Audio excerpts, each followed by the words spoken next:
Senhor Presidente, senhoras deputadas, senhores deputados. Lixo.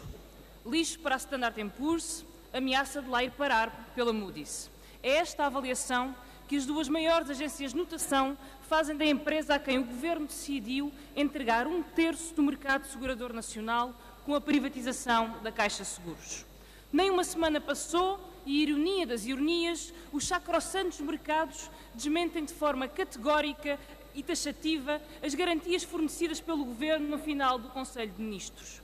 Dizia então o Secretário de Estado que o Governo tem declarações de instituições que garantem que a FOSSUM tem disponibilidades financeiras para o negócio. Como o Governo nunca disse garantias de instituições eram estas, e como os mercados olham de soslaio para esta empresa aventureira, percebemos que devem ser garantias a Oliveira e Costa e BPN. Como vem sendo habitual com PSD e CDS, a escolha da empresa a quem foi entregue mais um setor estratégico nacional tem uma história, e esta história está muito longe de ser transparente. Depois de ter sido uma das duas empresas selecionadas para a aquisição da Caixa, a FOSSUM congelou o seu interesse e não apresentou nenhuma proposta. Este desinteresse coincidiu com o momento em que a empresa pública chinesa, dona da EDP, levantava a voz ao Governo por causa da taxa da energia. Também, curiosamente, o interesse da FOSSUM reapareceu depois de uma visita relâmpago de Paulo Portas à China. Como as coincidências são muitas e demasiadas para acreditar que não são apenas coincidências, há muito para esclarecer. Que garantias deu o Vice-Primeiro-Ministro a este fundo especulativo? Que promessas fez Paulo Portas ao Governo chinês? Que garantias deu este fundo ao Governo português? Todos estamos lembrados que o Governo justificou a venda da EDP a uma outra empresa chinesa com base em promessas de investimento que passavam pela construção de uma fábrica de turbinas eólicas. Os investimentos, entretanto, foram cancelados, ficando claro que entre os charters que vão vir da China e a realidade vai a longa distância da demagogia deste Governo.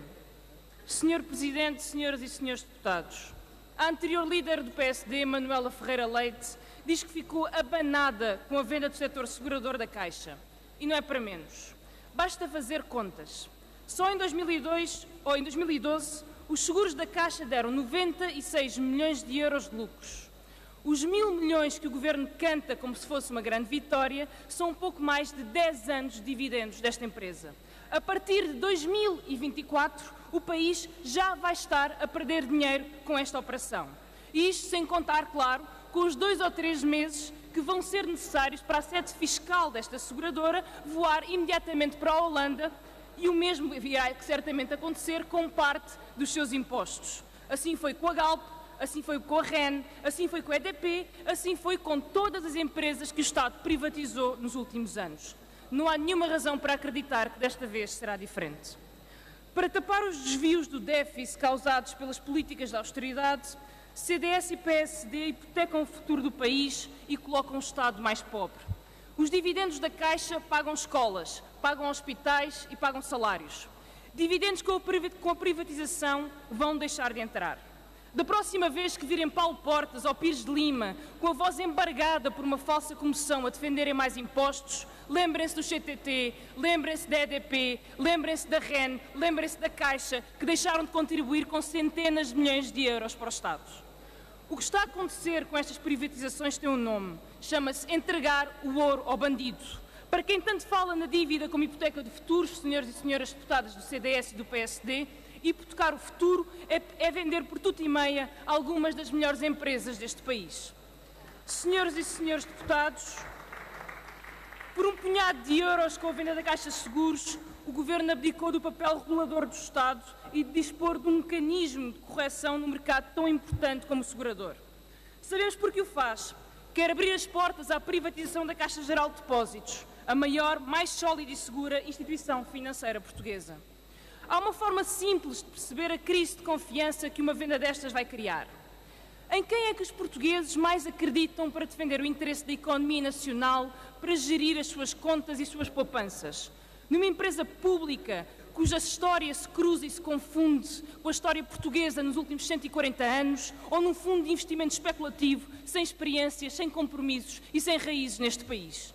Há quem nunca aprenda, senhores deputados. Se há uma lição que a crise financeira devia ter ensinado e cujas duras consequências estão a ser sentidas na pele por quem vive em Portugal, é a importância de uma voz pública e reguladora num mercado financeiro cada vez mais selvagem. Percebemos que isso, no entanto, pouco importa a uma direita que quer reescrever a história. Uma direita empenhada em branquear as irresponsabilidades do setor financeiro, onde, aliás, tem assento privilegiado do BPN laranja à Goldman Sachs, passando antes as culpas e a fatura para quem vive ou quer viver do seu trabalho. O mesmo setor financeiro privado que provou não saber cumprir as suas funções e criou uma crise com a sua ganância irresponsável, recebe agora como prémio a parte de leão dos nossos seguros e das nossas poupanças. E recebe-o em condições ímpares. Só nos últimos 2 anos o Estado capitalizou os seguros que agora vende em mais de 200 milhões de euros. Durante anos sucessivos, vários governos foram-nos dizendo que era preciso vender os setores estratégicos porque o Estado não os sabia gerir.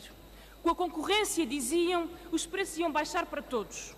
Hoje, qualquer pessoa que ateste o depósito do seu carro ou pague a conta da luz ao final do mês já percebeu muito bem a perna curta dessa lenga-lenga. Quando a narrativa já não colava, passaram a garantir-nos que as contas públicas iriam melhorar com a venda destas empresas. Tem um único problema esta teoria. Os CTT agora vendidos entregavam dezenas de milhões ao Estado, o mesmo acontecendo com a EDP, a REN ou os seguros da Caixa. Perdemos em 2 tabuleiros. Perdemos capacidade para definir o nosso futuro e o país ficou certamente mais pobre. Senhores deputados, senhoras deputadas, fazer um historial das privatizações em Portugal é resumir o processo de empobrecimento deste país.